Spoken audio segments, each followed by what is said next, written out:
YouTube? I go by the name of Roman, and I want to welcome you back to my channel on the 2021 Zero DS. Yes, this is my 500-mile update for you guys. So I'm going to talk about how the first 500 miles went, and without further ado, let's go. Okay, I'm the type that likes to get rid of all the negativity at first, so if this is even negativity, let's talk about it. So the first concern that I've had with this bike, obviously I knew getting into it, was the range. So Zero estimates about an 82-mile range in eco mode in the city. So stop and go traffic, eco mode, riding very conservatively. You have to because you're in traffic, obviously, right? But let's be honest, who wants to ride in eco mode?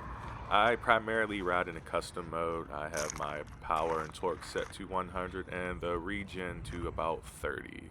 With my custom ride setup, I'm probably getting around 70 miles. So with that being said, I say Zero is probably giving a pretty accurate estimate on the mileage per chart. Although there are a lot of different factors that go into how many miles you're going to get per charge. For instance, how hard you are on the throttle. The harder you are on throttle, the less mileage you're going to get. Also, weather. I did not know that weather plays a huge factor. When you're riding in conditions that are probably, I would say, 50 degrees or colder, your mileage is reduced greatly. Honestly, I do not anticipate to ride this when it's cold outside. I'll just hop in my car for that. Don't want to get rid of my car. I don't think this is a replacement, but it is a great commuter. So all in all, when it was colder outside, I would say sub 50 to 40 Fahrenheit, I was getting around 50 to 59 miles per charge.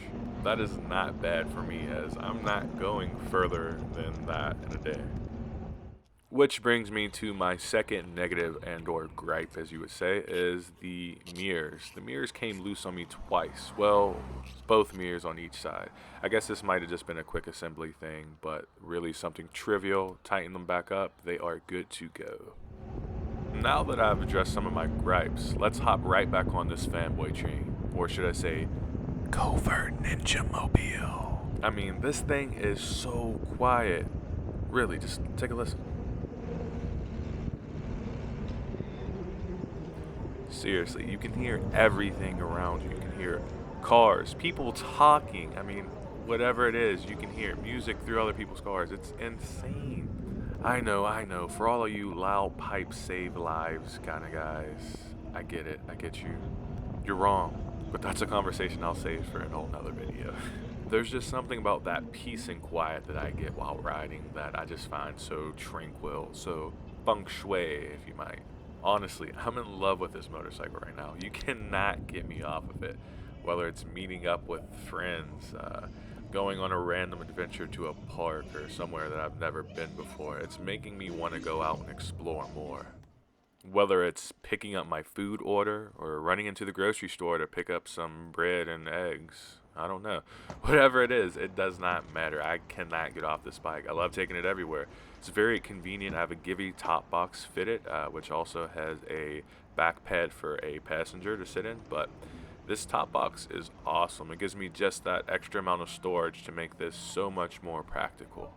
Not only is this practical for me, but I do love the riding position, as it sits a lot higher than most motorcycles, being a dual sport, adventure, enduro bike, whatever you want to call it. It sits higher, and I'm also tall, so I can see right over those SUVs, and that is major for me. And I also do believe that that helps me be seen as well. This brings me to my next point, and that's gas fumes. I mean, I'm pretty sensitive to smells. I can get a migraine from perfume that's too strong, so honestly, I do love the fact that this is electric and I can ride around and not have any of those fumes on my body or just smell them through the helmet. If you have the ability to go ahead and test drive one of these Zeros, whatever model it is, I encourage you to go do so. They are awesome. I mean, it's an experience that you can't simulate with any other bike.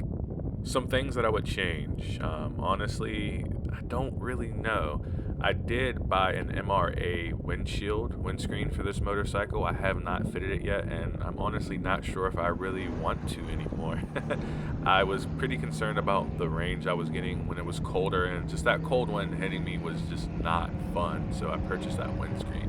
I might put it on whenever we get closer to the fall, but as of now, I feel pretty good riding without it. So this concludes my 500-mile wrap-up of the Zero DS. I plan on doing a lot more content for this motorcycle, so if there's any particular content you guys want to see, make sure you mention it down in the comment sections. Oh yeah, don't forget to please like, comment, and subscribe. Until next time, I'm Roman. Peace.